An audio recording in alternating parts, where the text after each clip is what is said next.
Hello! Welcome to Pawleys Island. This is the causeway here that goes to Pawleys Island, which is quite literally an island.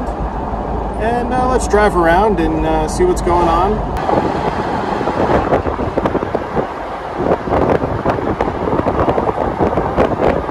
So it is called Pawleys Island because it is a strip of land that is surrounded by ocean on one side and this marshland on the other. So you could subjectively argue it's not an island. To me, if it's not traversable, if you need to, go waist to shoulder deep in water to get to it, then let's call it an island. That's Town Hall. Small and cute.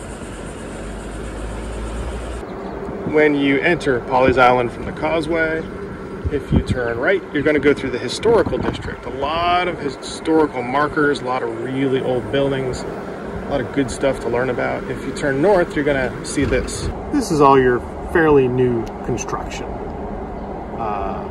In my opinion, nothing too interesting.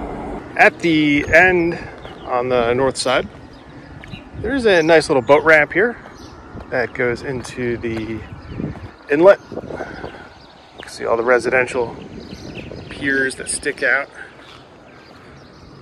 And this is public access, so you can come down here and put your boat in or your kayak, and you can meander around. Very nice.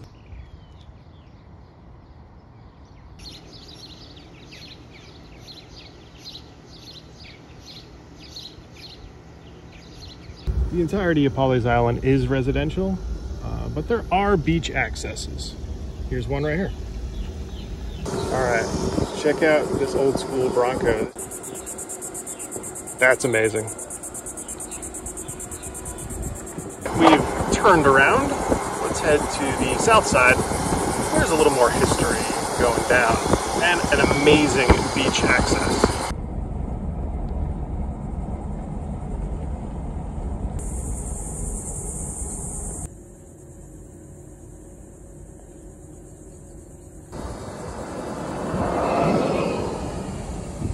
There's two ways to access Pawleys Island. There's two different causeways. This here is one of them.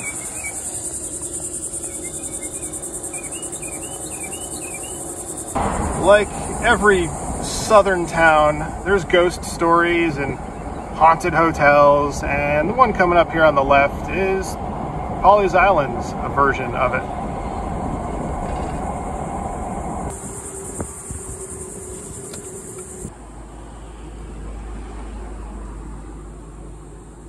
So in 1858, they built this place, and it was a residence originally. Now it's a bed and breakfast, so feel free to book a room here and watch out for those spooky spirits. Another structure from the mid-1800s, 1848. This was the parsonage or rectory for the church here at Pawleys Island. That's another really old lodge from 100 plus years ago. If you keep your eyes out, there's historical markers all over this road, but the real gem of Pawleys Island, in my opinion, is at the end of this road, and you'll see what I mean when we get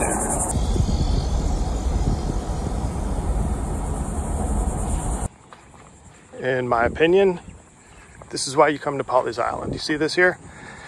It's an entire peninsula surrounded by water at the very south tip of Pawleys. So on the right, you've got the inlet. Water fairly calm. You can see people over there wading in it. Probably take a kayak or a paddle boat out there, or a paddle board rather. Peninsula goes all the way out. Water wraps around, and then you got the ocean on the side.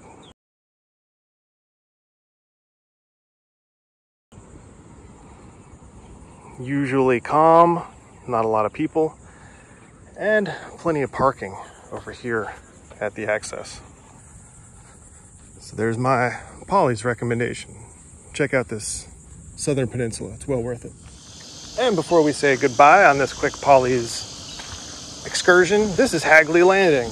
Across the street from Pawleys Island, this is the Waccamaw River slash Intracoastal Waterway. And you can put your boat in here. I always like to point out where all the boat docks and ramps and slips are and whatnot, because there's a lot of water sports to be had in this area. And there's a lot of boat ramps, docks, whatnot, that are kind of tucked away off the main roads. So it's always good to know what your options are. So that's it, everybody. Just a quick trip into Pawleys Island just to show you what they got going on over there. Nice Peninsula beach to visit. Definitely my go-to if I'm gonna, have a little bit of beach time in a nice quiet area. That way is Georgetown, by the way, about 10 miles that way. This is the Waccamaw River / intracoastal waterway. If you go that way, it's gonna lead you into Myrtle Beach. After you go through, Myrtle's Inlet, Garden City, Surfside, you pass all those towns, you'll make your way to Myrtle. All right, that's about it, everybody. So until next time, take it easy.